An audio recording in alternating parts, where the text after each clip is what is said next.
मर्जी जी कह रहे हैं कि कभी कभी मासिक धर्म से पहले और कुछ दिनों बाद कुछ चेंजिंग आता है शरीर में, ऐसा तो काम की अनुभूति होती है महाराज जी। मतलब उसको फिर मेरे जीवन में कोई पुरुष नहीं है, फिर मैं इतना ज्यादा समस्या हो जाती है कि नींद खुलते ही फिर क्रिया हो जाती है, फिर मतलब ये पूरा उसका सिद्धांत भी है। यह है कि मासिक धर्म के एक सप्ताह के बाद जब पवित्र होती है स्त्री तो उसको वेदना होती है, और सिद्धांत भी है। तो अब उसको सहना पड़ेगा। जब पति नहीं है तो व्यभिचार की आज्ञा तो शास्त्र देता नहीं है। फिर राधा राधा राधा राधा रटकर ब्रह्मचर्य धारण करना चाहिए।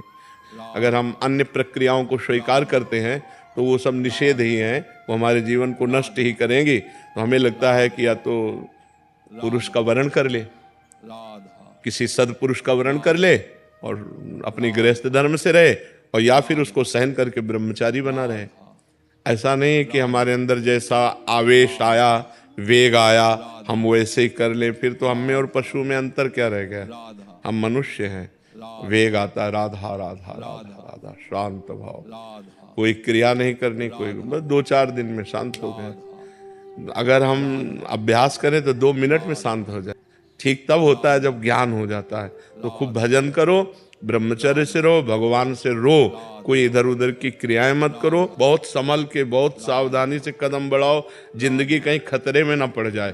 अगर ब्याह नहीं करना तो ब्रह्मचर्य से रहो, ब्याह करना है तो किसी अच्छे पुरुष का भगवान से प्रार्थना करके, देख समझ करके उसको तब, शरीर को तब देना चाहिए जब आजीवन के लिए व्यवहार हो जाए।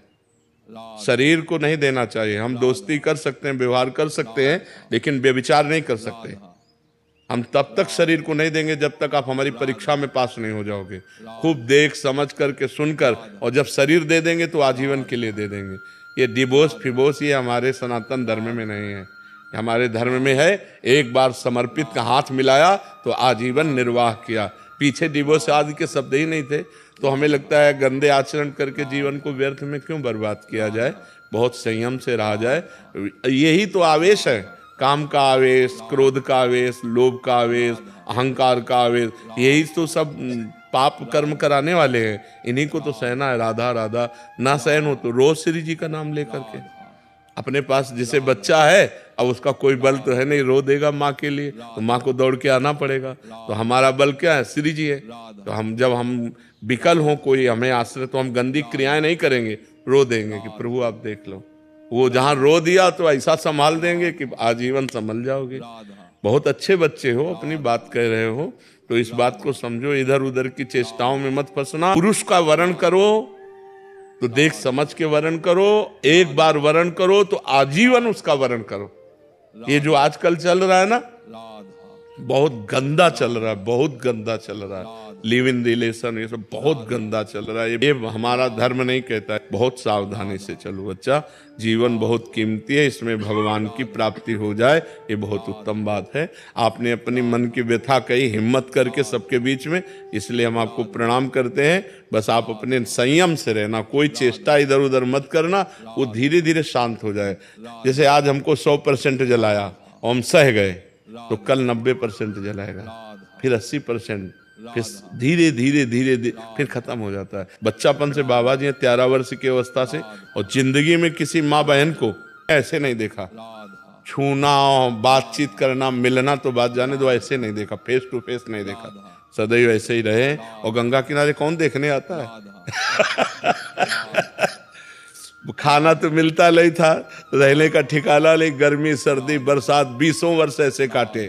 धीरे धीरे धीरे धीरे धीरे तब वही अनुभव कह रहा हूँ कि पहले 100%, फिर 90% उसको देखा है, फिर 70%, फिर कम परसेंट होते होते होते शांत एकदम। जब शांत हो गया तब सब कुछ मिल गया।